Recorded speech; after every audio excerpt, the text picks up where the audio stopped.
আপনারা দেশে ফিরবেন কি করে? দেখুন, আমার অবস্থানে তো আপনি অবগত নন।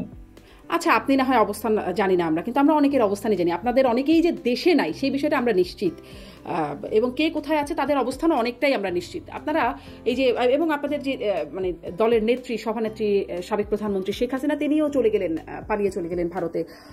দেশে ফেরার আপনাদের মানে কৌশলটা কি বা পরিকল্পনাটা কেমন? যদি বলি সামনে নির্বাচনে অংশগ্রহণের জন্যই বা কিভাবে ফিরবেন? দেখুন, এটি তো মূল রাজনৈতিক দলের প্রশ্ন।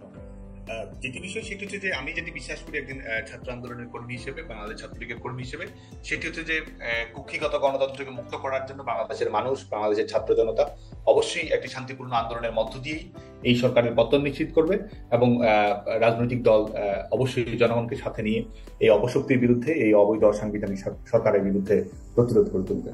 সাদ্দাম, আমরা দেখছি যে আপনারা ট্রাম্প আসাতে আওয়ামী লীগের মধ্যে বেশ একটা খুশি, সন্তুষ্টি, সেটি আসলে কেন? ট্রাম্পের উপরে কিসের ভরসা? বাংলাদেশে অনেকেই, আন্দোলনকারীদের অনেকেই ট্রাম্প লীগ বলে এখন এটাকেও ট্রল করছে। বাংলাদেশের আওয়ামী লীগের দেশরত্ন শেখ হাসিনার সবচেয়ে বড় শক্তি হচ্ছে বাংলাদেশের জনগণ।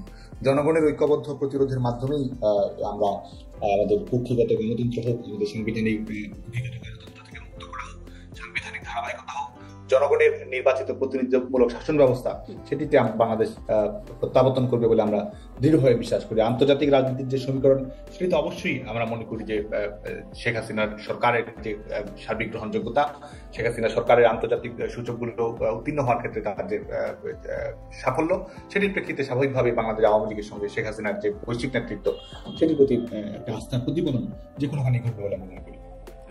মানে বাইডেন প্রশাসন থাকলে সেই আস্থার জায়গাটা খুব হচ্ছিল না, যেটা ট্রাম্প প্রশাসন আসলে হবে বলে আপনারা মনে করেন?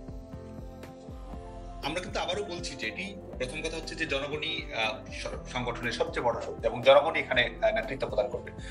পারিপার্শ্বিক রাজনৈতিক অবস্থা যাই ঘটুক না কেন, এই গণতান্ত্রিক আন্দোলনের বিজয় সুনিশ্চিত, এবং যারা অপশক্তি রয়েছে, যারা সাময়িকভাবে হয়তো মনে করছে তারা বিজয়ী হয়েছে, তারা আসলে বিজয়ী নয়, বরং গণতন্ত্রকে বিজয়ী করেই, জনগণের শক্তিতে, অভ্যন্তরীণ শক্তিতেই আমাদের জনগণ ঘুরে দাঁড়াবে, সংগঠন ঘুরে দাঁড়াবে এবং অপশক্তিকে মোকাবেলা করবে। সাদ্দাম, আপনি খুবই দারুণ সুবক্তা। আপনি আপনার বক্তব্যের মধ্যে আসলে অনেক কিছু আমি খুঁজে পাচ্ছি না, যে প্রশ্নটা করছিলাম সেই প্রশ্নটা কোথায় চলে যাচ্ছে।